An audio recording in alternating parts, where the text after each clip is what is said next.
ورحمة الله وبركاته. الحمد لله وحده والصلاة والسلام من لا نبي بعده. أما بعد أعوذ بالله من الشيطان الرجيم. بسم الله الرحمن الرحيم. ولله العزة ولرسوله وللمؤمنين. صدق الله المولانا العظيم. لا إله إلا هو পাবন ইল্লা ইলাহা পরম পদম জন্ম বৈকুণ্ঠ অমনতি অজপি রাম মুহাম্মদ দাস স্বয়ং ভুবং দেবা স্বয়ং শতরণে রতা রাজানো মরুদিতি পতি স্বয়ং পরিসম্মা বংশ গবি। সম্মানিত সুধী, আমি পবিত্র কালামুল্লাহ থেকে একটি আয়াত তেলাওয়াত করেছি।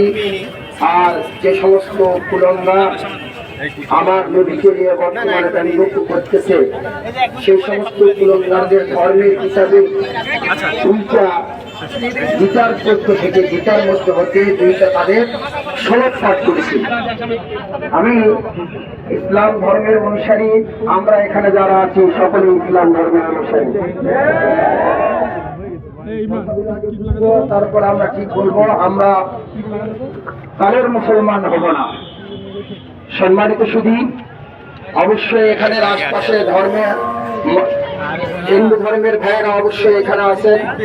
তাদের ধর্মের প্রতি শ্রদ্ধা জানিয়ে আমি তাদের এই শ্লোকের বাংলা অনুবাদ করবো। এটা যে তাদের যে সমস্ত চারটা ধর্মগ্রন্থ আছে, বড় ঋগ্বেদ, অথর্ববেদ, যজুর্বেদ, ভগবতী, এই চার বেদের মধ্যে কোথাও লেখা নাই যে কোন ধর্মের নবীকে বা কোন ধর্মের অনুসারীকে গালমন্দ করতে হবে, ব্যঙ্গোক্ত করতে হবে।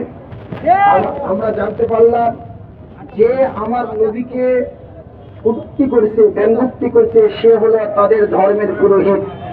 পুরোহিত মানে একজন ধর্মযাজক, একজন হিন্দু ধর্মের আলেম। যে ধর্মের আলেমেরা এই চার কিতাব পড়ে তাদের ধর্মের অনুসারীকে দাওয়াত দেয়। আমার জানা মতে এই চার ধর্মের শুধুমাত্র এই চার বেদের নয়, পৃথিবীর এমন কোন ধর্মগ্রন্থের মধ্যে নাই এক ধর্মের মানুষ অন্য ধর্মকে কটাক্ষ করবে। সুতরাং যে কটাক্ষ করছে, যে ধর্মের অনুসারী হয়ে কটাক্ষ করেছে, সে ওই ধর্মের আলেম। তাদের ধর্মের কিতাব অনুযায়ী ও কোন ধর্মের পুরোহিত হতে পারে না।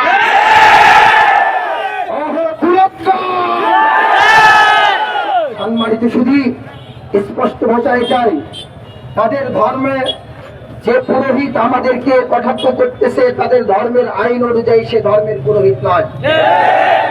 সুতরাং আমরা চেতার আগে, আমাদের রক্ত গরম হওয়ার আগে হিন্দু ভাইদেরকে বলে দিতে চাই, আমাদের সাথে একত্রতা পোষণ করে আপনাদের কুলঙ্গারের বিচার করতে হবে। মনে রাখতে হবে, এদেশের তৌহিদি জনতা আপনাদের দুর্গা পূজার পাহারা দেয়।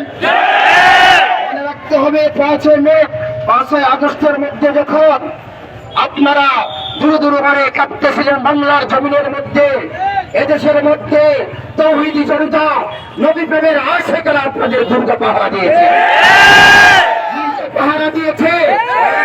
আমাদের সঙ্গে একত্রতা পোষণ না করলে যারা দিল্লির দাবিদার হবে তাদেরকে দেশের মধ্যে রাখতে দেওয়া যাবে না। কথা স্পষ্ট। মনে রাখতে হবে, আমরা এদেশের মধ্যে ওদেশের দাবিদারকে রাখবো না। অবশ্যই এটা এদেশের কুলঙ্গার যারা, তারা এটা উস্কে দিয়েছে, মৌলবাদীদেরকে উস্কে দেওয়ার জন্য প্রচেষ্টা লিপ্ত হয়েছে। বুঝে রাখতে হবে, কান খুলে শুনে রাখতে হবে, মৌলবাদীরা নবীর জন্য শুধুমাত্র রক্ত নয়, নিজের জীবন পর্যন্ত বিলিয়ে দিল। সম্মানিত শুধু আল্লাহ তাআলা কোরআনের মধ্যে বলছেন, সমস্ত ইজ্জত এবং সম্মান হলো রাসূলের জন্য এবং মুমিন মুত্তাকিদের জন্য। যাকে সৃষ্টি না করলে আল্লাহ তাআলা এই জমিন সৃষ্টি করত না, যাকে সৃষ্টি না করলে আল্লাহ তাআলা আসমান কোনো কিছু সৃষ্টি করত না, সেই নবীকে ব্যঙ্গ করবে আর আমরা নবীর অনুসারী হয়ে চুপ করে থাকবো, এটা হতে পারে না। এই জন্য আমি আমার তৌহিদি জনতার কাছে উদাত্ত আহ্বান রাখবো, বিশেষ করে হিন্দু ভাইদের প্রতি উদাত্ত আহ্বান রাখবো, আপনাদের ধর্মের কিতাব অনুযায়ী সে কোনো ধর্মগুরু নয়, আপনাদের ধর্ম অনুযায়ী সে কোনো ধর্মদ্রোহী, সে কোনো ধর্মের প্রচারক হতে পারে না। সুতরাং আমরা যেরকম খেপেছি, আপনাদের ধর্মকে বাঁচার জন্য আপনারাকেও ধর্ম হতে হবে। এই বলে আমি আমার সংক্ষিপ্ত বক্তব্য শেষ করতেছি। আল্লাহ পাক রব্বুল আলামিন আমাদের সকল